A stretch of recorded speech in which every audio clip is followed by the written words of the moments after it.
out of the Alcoholics Anonymous Big Book. We're going to be reading the doctor's opinion on XXV in the beginning of the book. The doctor's opinion. We of Alcoholics Anonymous believe that the reader will be interested in the medical estimate of the plan of recovery described in this book.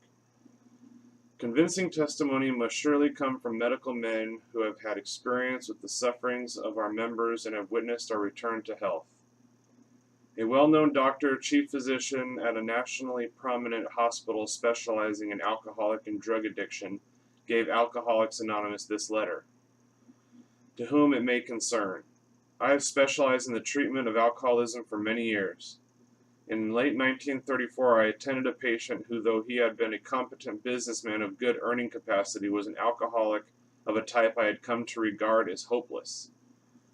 In the course of his third treatment, he acquired certain ideas concerning a possible means of recovery. As part of his rehabilitation, he commenced to present his conceptions to other alcoholics, impressing upon them that they must do likewise with still others.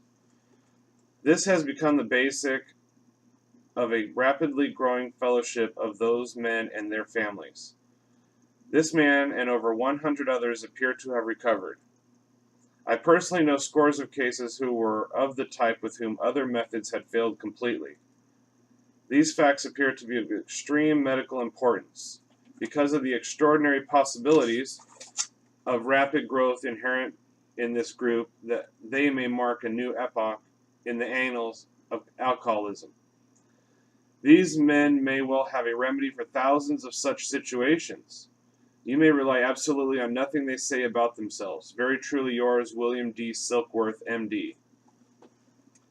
The physician who, at our request, gave us this letter has been kind enough to enlarge upon his views in another statement which follows. In this statement, he confirms what we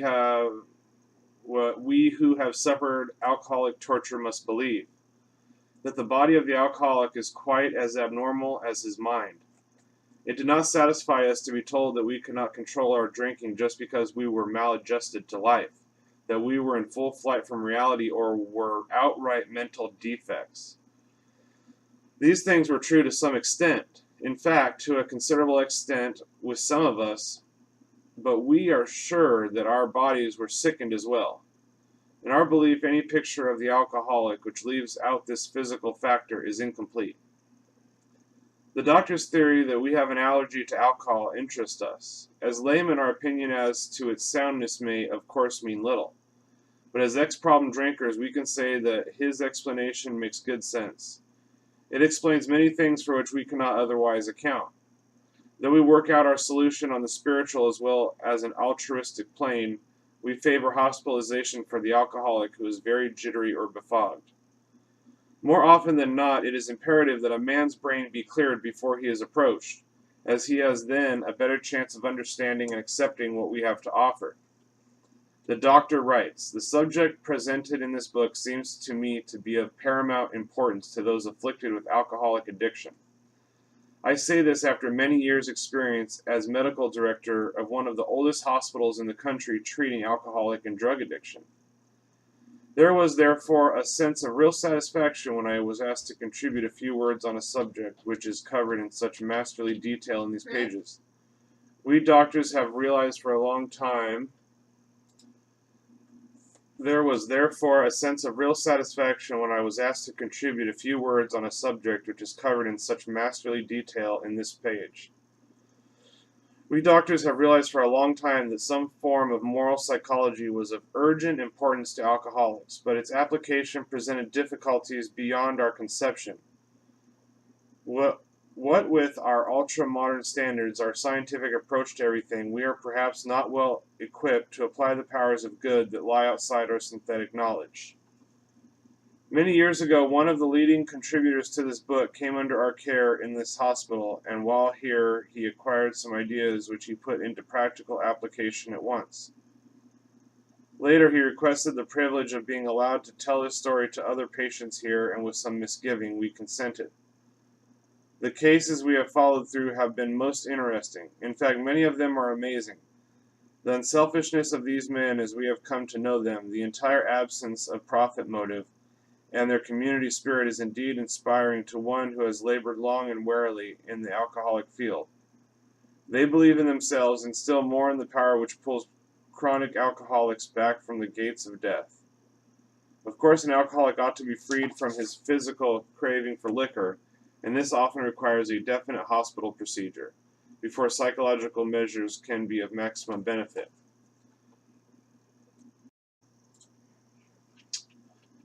We believe, as so suggested a few years ago, that the action of alcohol on these chronic alcoholics is a manifestation of an allergy, that the phenomenon of craving is limited to this class and never occurs in the average temperate drinker. These allergic types can never safely use alcohol in any form at all, and once having formed the habit and found they cannot break it, once having lost their self-confidence, their reliance upon things human, their problems pile up on them and become astonishingly difficult to solve. Frothy emotional appeal seldom suffices. The message which can interest and hold these alcoholic people must have depth and weight. In nearly all cases, their ideals must be grounded in a power greater than themselves if they are to recreate their lives. If any feel that as psychiatrists directing a hospital for alcoholics we appear somewhat sentimental, then let them stand with us a while on the firing line, see the tragedies, the despairing wives, the little children. Let the solving of these problems become a part of their daily work and even of their sleeping moments, and the most cynical will not wonder that we have accepted and encouraged this movement. We feel, after many years of experience, that we have found nothing which has contributed more to the rehabilitation of these men than the altruistic movement now growing up among them. Men and women drink essentially because they like the effect produced by alcohol. The sensation is so elusive that while they admit it is injurious, they cannot after a time differentiate the true from the false. To them, their alcoholic life seems the only normal one. They are restless, irritable, and discontented, unless they can again experience the sense of ease and comfort which comes at once by taking a few drinks.